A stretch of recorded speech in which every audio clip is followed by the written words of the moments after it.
Hello. Right, everyone. So we're gonna start the talk. If everyone can have a seat, please. So we're just like a little bit of notice for Douglas. We're gonna aim to finish this at 8:30, so we can go to the pub after. Yeah. It's an order. You know.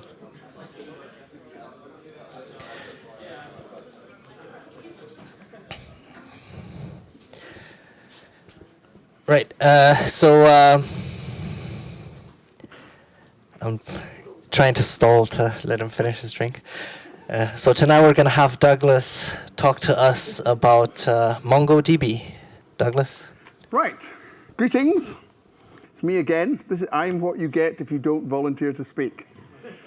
Trouble is, I have never sat in the audience and I have no idea how shit I am. So, MongoDB. It is a database, funnily enough. Created in 2009 by a mob called 10gen, who are based in New York. Nobody's ever heard. It seems odd. Oracle is called Oracle, so they decided to change the name to MongoDB, just to probably save some confusion. They are, I think, they got a turnover of over $1 billion or something like that. So they're making decent money out of giving something away. The latest version is 3.6, which came out about a month ago. The latest update, they do about, I have seen up to 10 releases of a version before it goes on to the next one. So they're quite good. Came out 26 December, so that's 2 weeks old, if that. It is the 5th most popular database going by use. I looked up a site called DB Intelligence or something like that. So it is number 5. It's just behind Postgres. And I know lots of people use Postgres. I use Postgres for some stuff, but I tend to use Mongo for more. Yeah, DB Engine's ranking. Top 3 are Oracle, MySQL, Microsoft Server, which are all roughly about the same level of use, which is about 3 times Postgres and Mongo. Number 6 is about 1/3 of the use of Postgres or Mongo. Mongo is the most common non-relational database out there. There are 2 options. There's a free version, which I use, and there is the enterprise version, which you have to pay for. What do you get for the free thing? You get user, this is in no particular order. You get user authentication. So they have username, password, they have a challenge and response thing, or you can have a certificate. It will take a self-assigned certificate. Every user accessing the database directly has to have a certificate issued by the same person, which is, if it's you, that doesn't matter. If it's Symantec, it's costing you $250 a year or whatever it is. One of the security features they've just put in is the IP whitelist.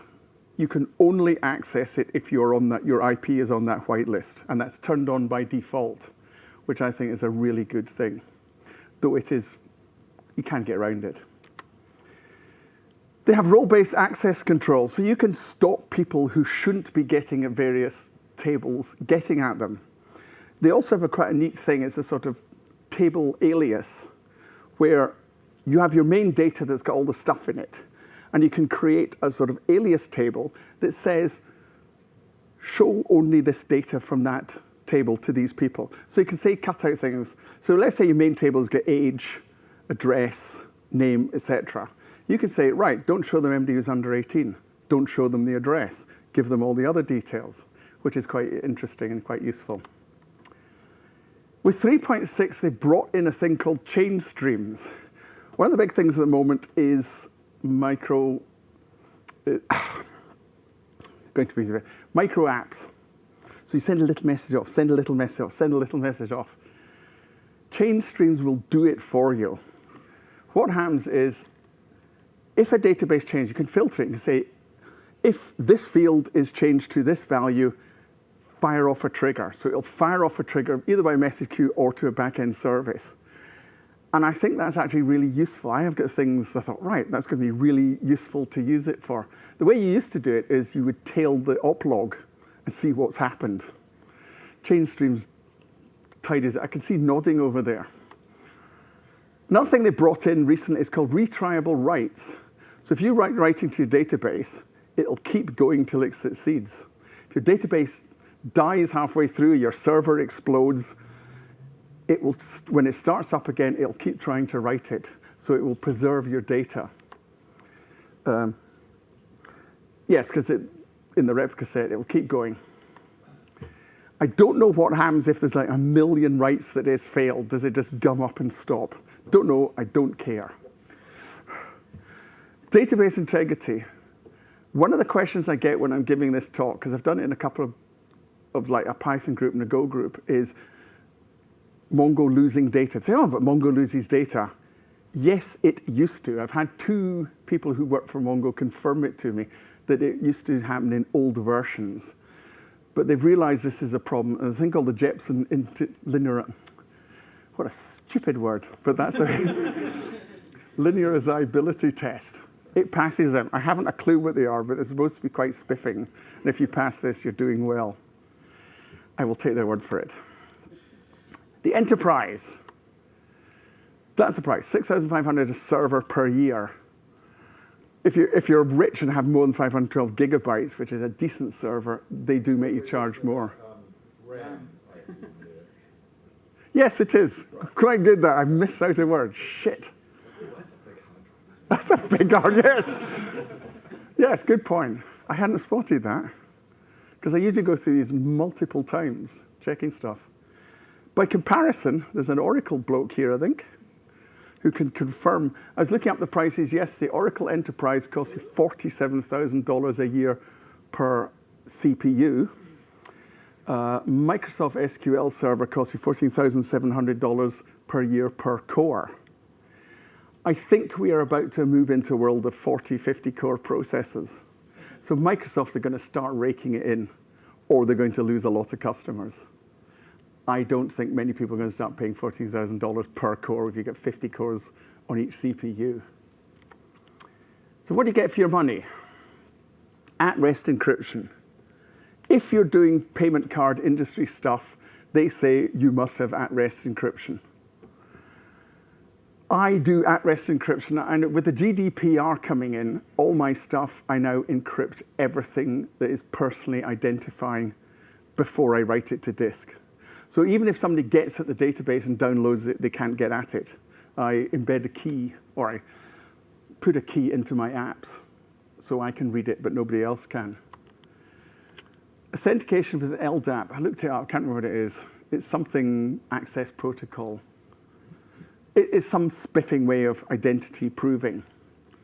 Interestingly enough, there's a mob called Pocono who do an LDAP authentication for free that will work with Mongo. So if authentication of the LDAP matters to you, use the community version and download the Pocono thing.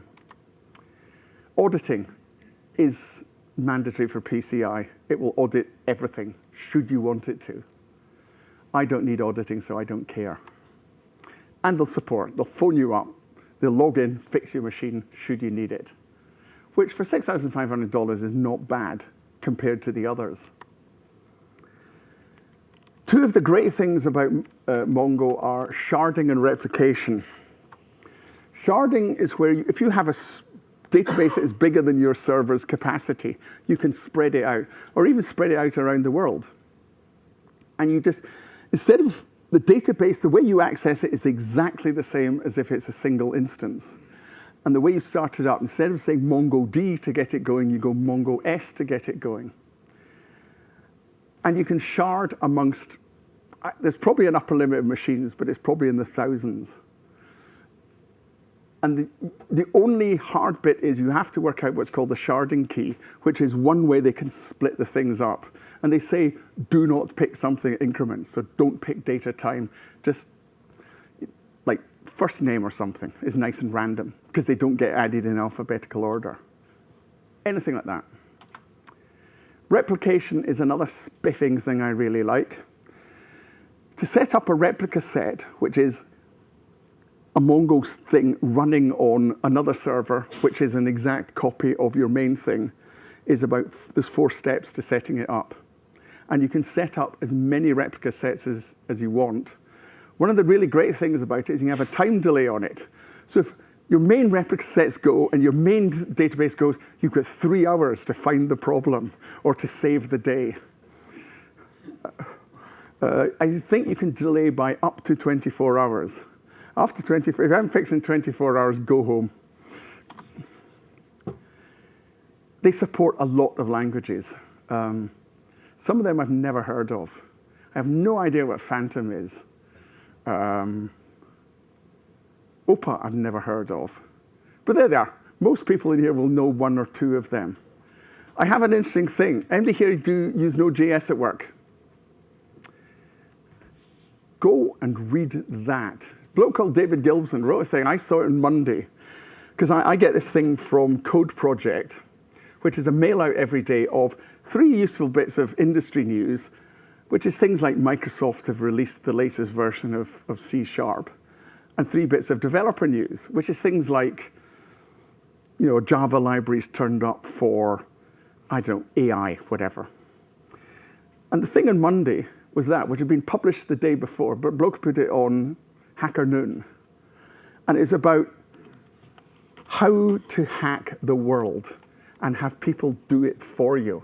And if I was, basically what it is the guy had written a bit of Node.js and put it, that did something really useful, but had hidden things in it, like when there was a form on a page, he took the password field and the username field and sent it back to his server. But he didn't do it every time. He did it randomly, so you wouldn't know when it was going every time. Did things like, if a field was called credit card and CVS number and expiry date, they would also go off. And he found that his it was a little logging thing, had been replicated. Some people included in their things such that it was included in other services, like cascading down throughout the world. And it was only at the end he revealed he hadn't done it. But every technique he had in there would work. And if I was the NSA or GCHQ or organized crime, what I would do is I would pay someone to do open source.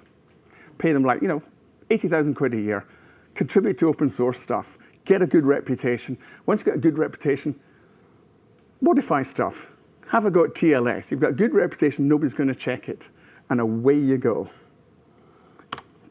Anyway. Yeah. So how Mongo works, it stores everything in a thing called BSON, which is a binary version of JSON. I presume everybody knows JSON. Probably somebody don't. Probably the digital marketing type doesn't. I once woke up to a nightmare that I was a JSON object. Okay. You can do a lot with JSON. But you will only ever see JSON, because every driver I've come across converts it into something a human can read. Because there's no point in having it just binary shit, because you can't read. They do it with BSON because it's slightly faster than doing it with JSON and slightly more space efficient. If you can write instructed JSON, you can save it in Mongo. I have yet to come across something I can't save. It's waiting for me out there, but I haven't come across it yet. Sounds like a challenge. It does sound like a challenge. I like challenges like that.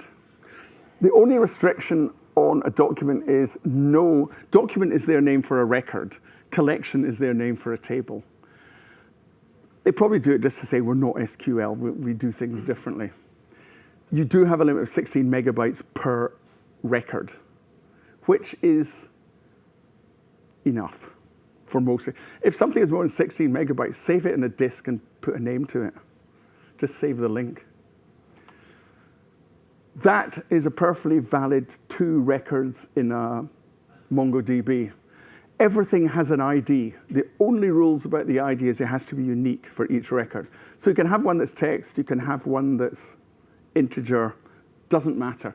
If you don't specify an ID when you save something, they will make one up for you, which is a 16-byte thing. But I always like to use integers because it saves an index.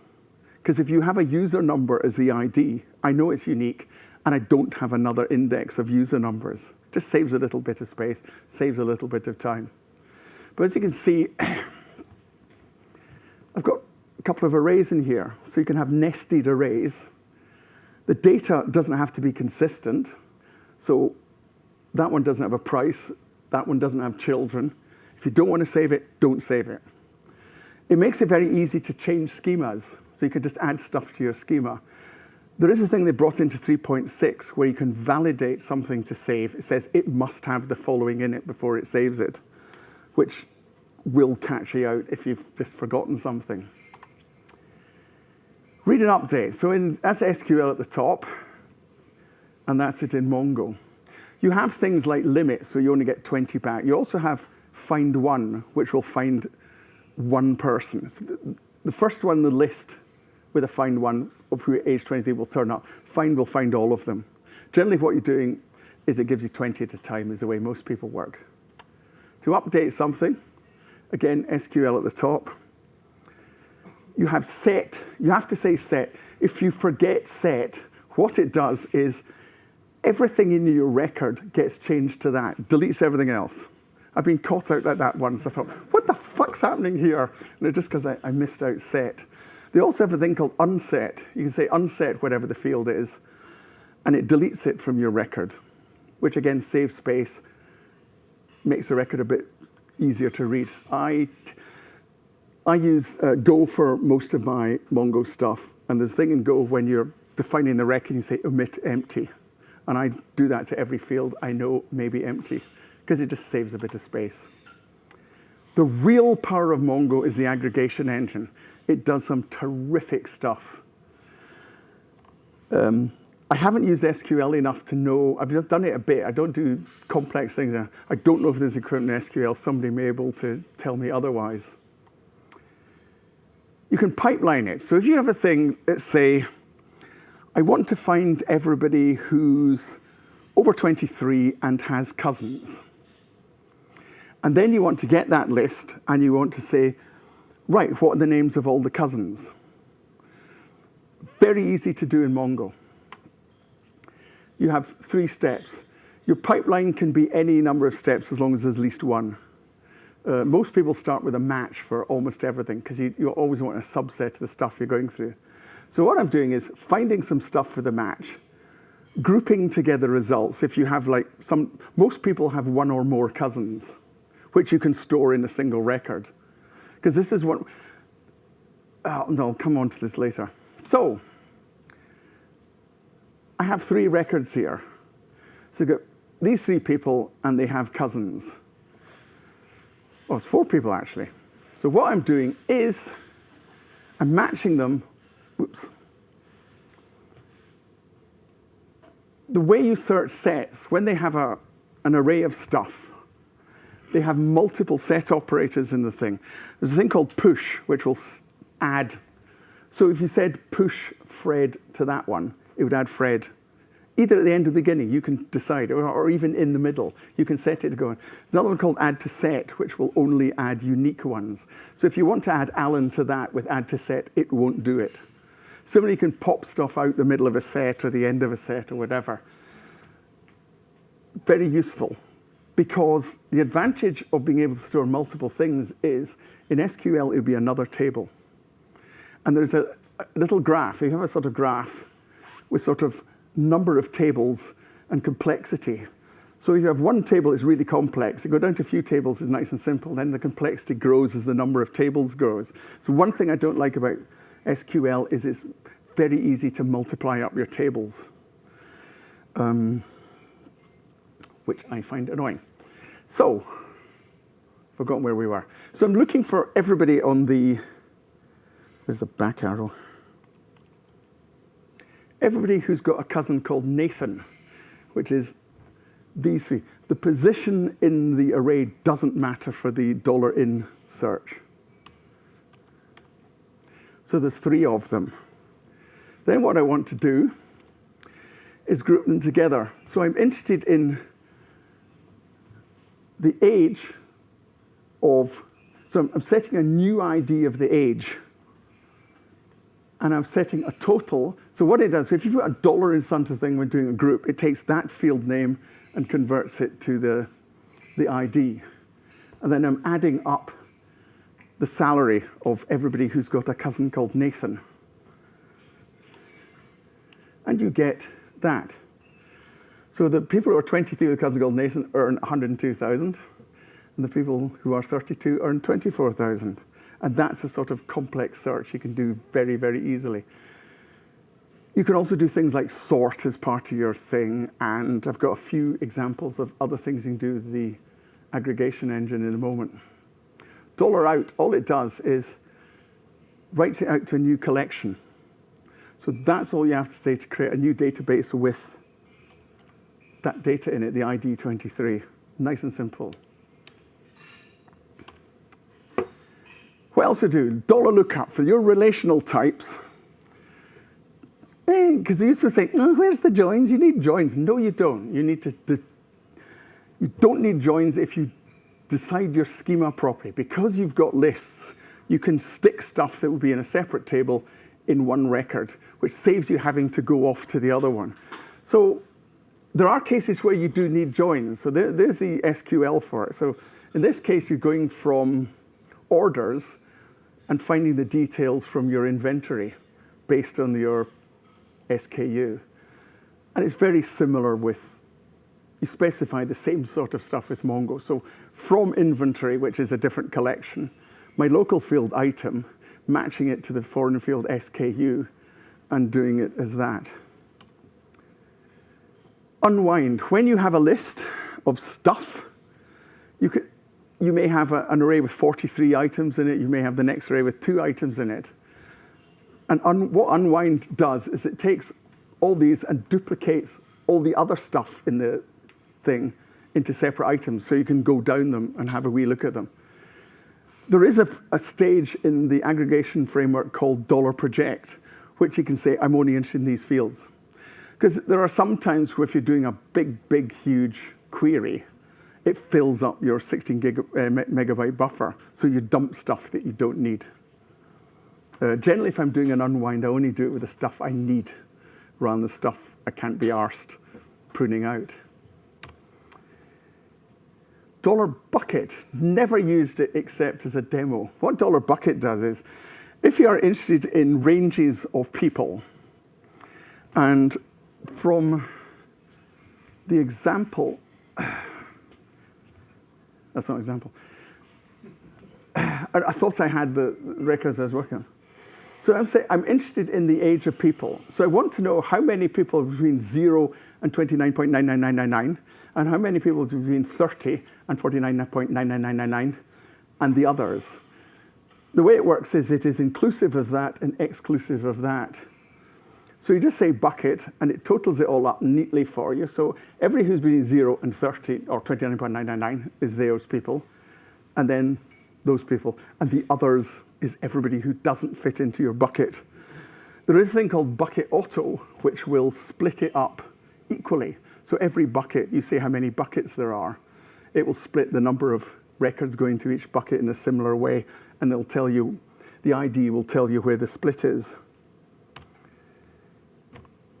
$geoneer, for the GIS people around here, wherever he is.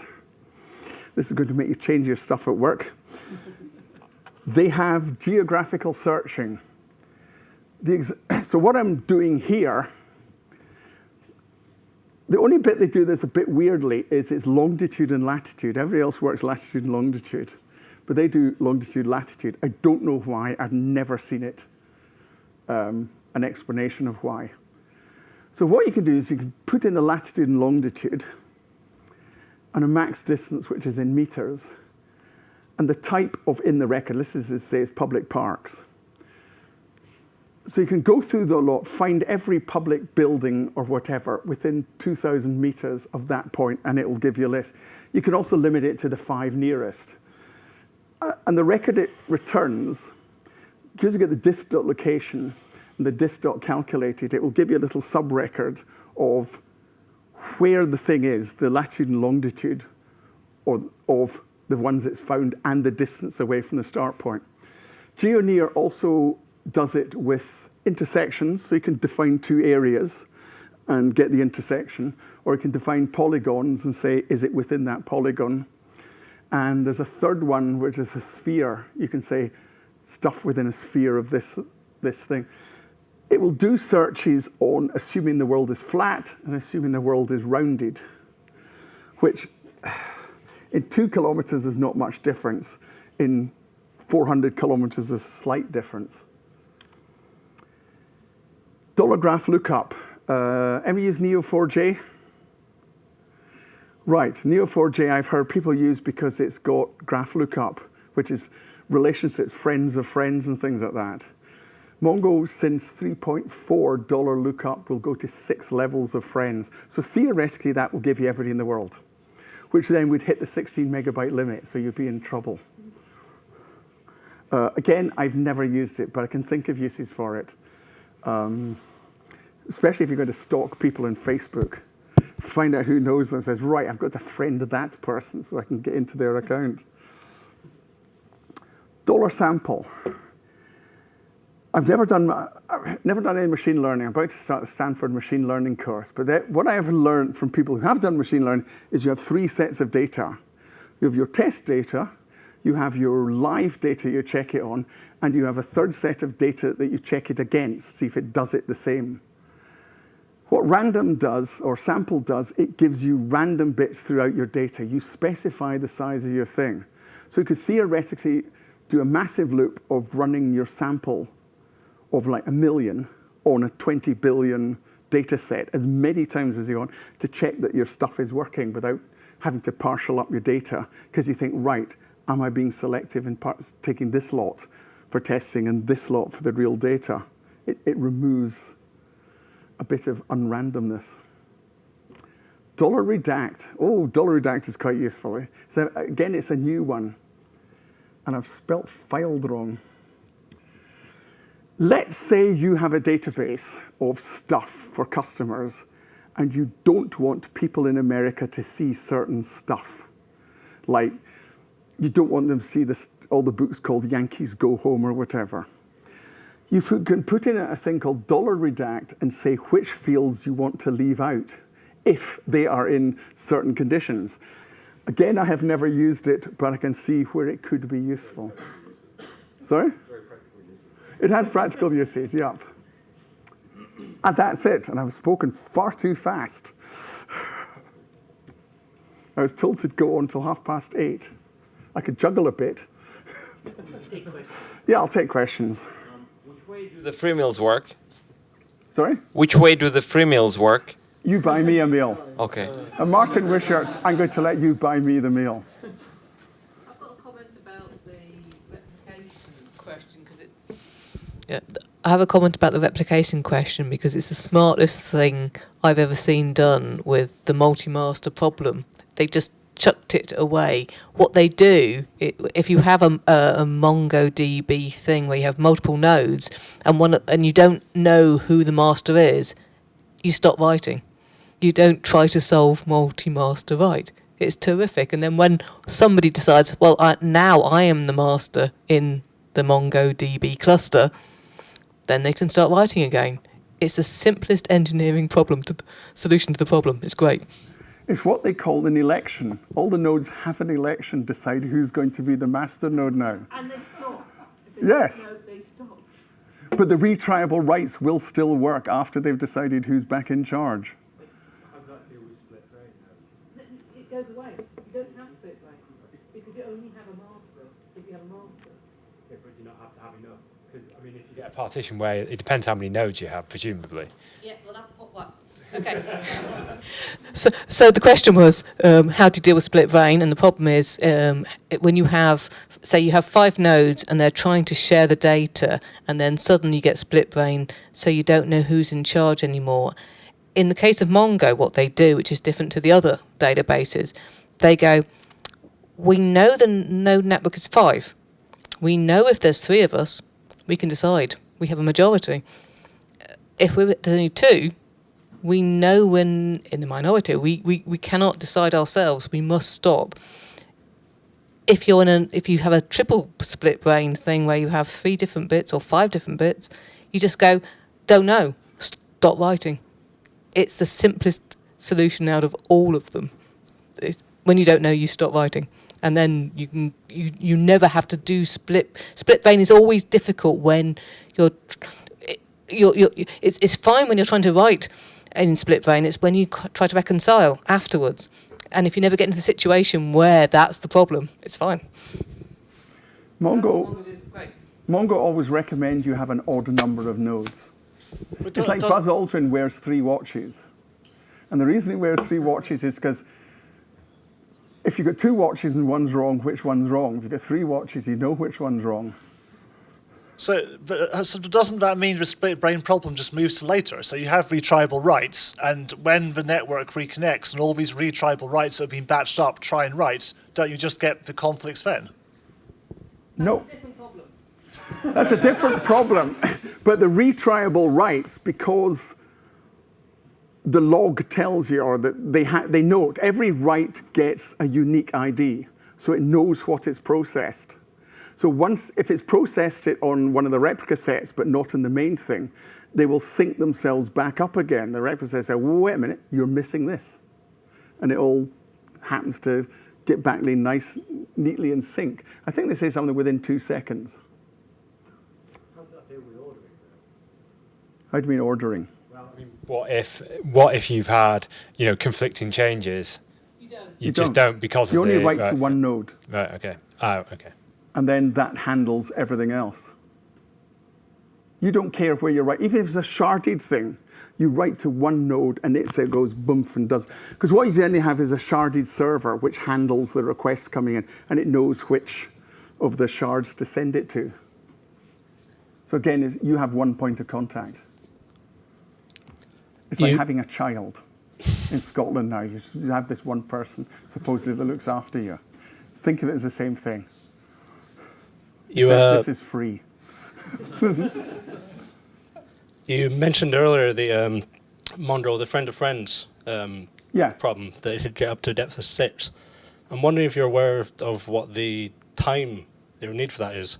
I did some tests for a previous talk. I sort of created, I think it was something like 100,000 records, and just randomly assigned friends to them. Mm-hmm. If I had brought a laptop with me, I could have shown you it working, but it is bloody fast. Because the reason I asked is I've seen a research paper for this, because it's one of the things that Neo4j talked about. They show off that they can do this really quickly. As in Neo4j, you start a node in the graph, and to find a friend of friends, you're just traversing outwards. Yeah. So it becomes a logarithmic operation. So 1 million records where they're all friends, to get to depth of 5 takes about 5 seconds. Whereas for a traditional relational database, that'll just time out. Like a depth of 4 would maybe take a couple of days. The tests I have done, it is for a human close enough to pretty well straight away.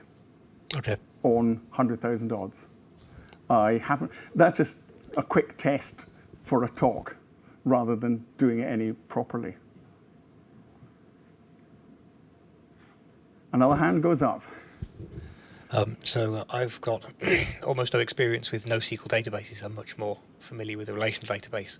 And you said you don't need joins, so you can kind of put data within a document. Yeah. But what's the point at which you decide this document's got too much data and I need to split it into another document? When it becomes too complex for you to handle that document in your head.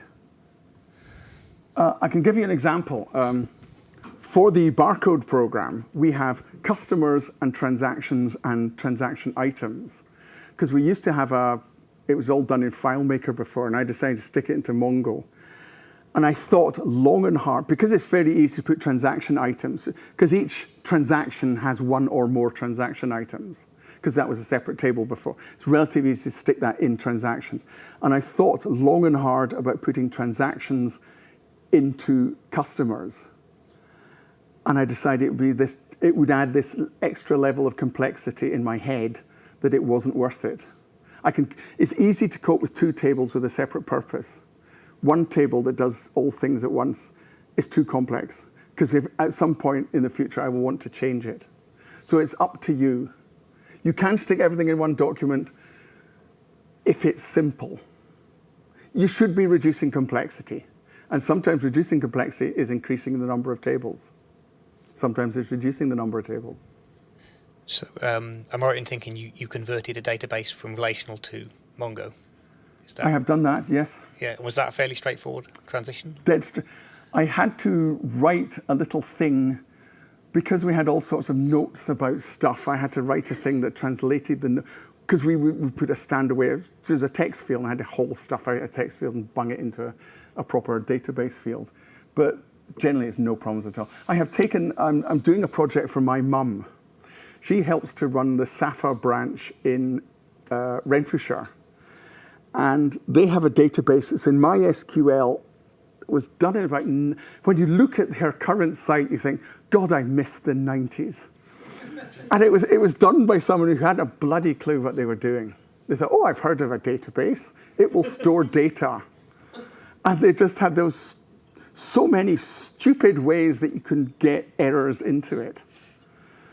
And I thought, right, I am not even going, so I thought, I have just dumped off their MySQL stuff, ran it into JSON, because I run it in my Raspberry Pi.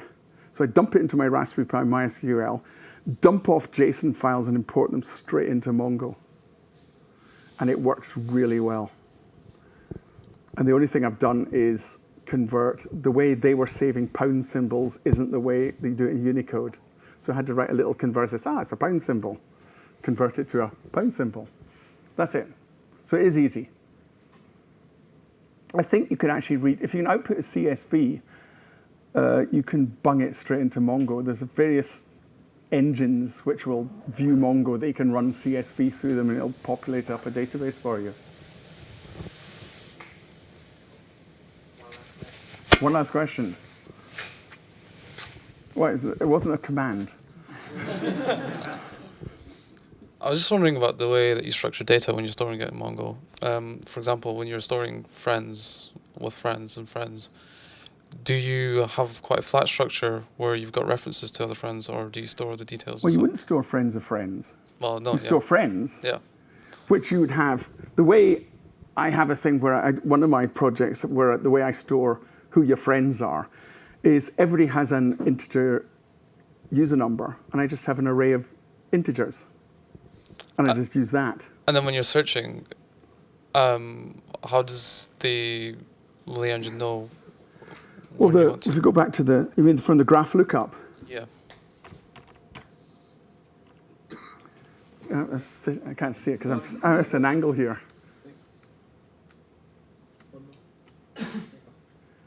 I meant to put in an example. You specify which field you're searching on.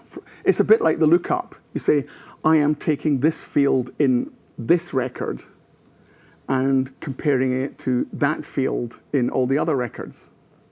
So its format is something like from X to Y or something like that. It's about 6 lines. And I guess when you're searching, if you just want to get friends of one person, you have to do an inner join, I guess? No joins, no, because the person, you've got the friends. Well, you get the ID. ID. You need to look up the details. To look up the details, yeah. Yes, you would do a lookup on that. Because if you're doing it by user number, you've got the index, so it's fast. They have when you're fiddling with it, they have a shell, a JavaScript shell, and you can add .explain in the end. So when you do a query, if you put .explain at the end, it will tell you what it's gone through. If it searched 27 million records to get one record, or if it's gone to one record to get one record. It's also, you see, where you can do your indexing. They have quite a neat thing. You can have multiple levels of index. So you can index people by age, and then height, and then, let's say, name. But that index wouldn't work if you're going height, age, name. It's got to be in that order. They also have things called sparse indexes, where if you're missing out a field from somebody, let's say not everybody has cousins. If you miss that field out, the sparse index won't bother indexing records that don't have it. So it makes your index slightly smaller. I was reading a thing where a bloke he'd indexed something quite complicated, and his database was something like 750 megabytes, and his index was 17 gigabytes. So be careful with your indexing. Your indexing, if you go mad, can catch you out. Thanks. Thank you very much, Douglas. Okay. Right, thank you. Right, so I guess this is the end of our TechMeetUp event. Again, I'd like to thank our sponsors, Skyscanner, Cultivate, and Informatics Ventures. What we're going to do is go to the pub. Like, if you want to come along, the pub in question is Doctors, just at the junction there. Yeah, thank you everyone for coming, and hope to see you all next month, second Wednesday of the month. Thank you.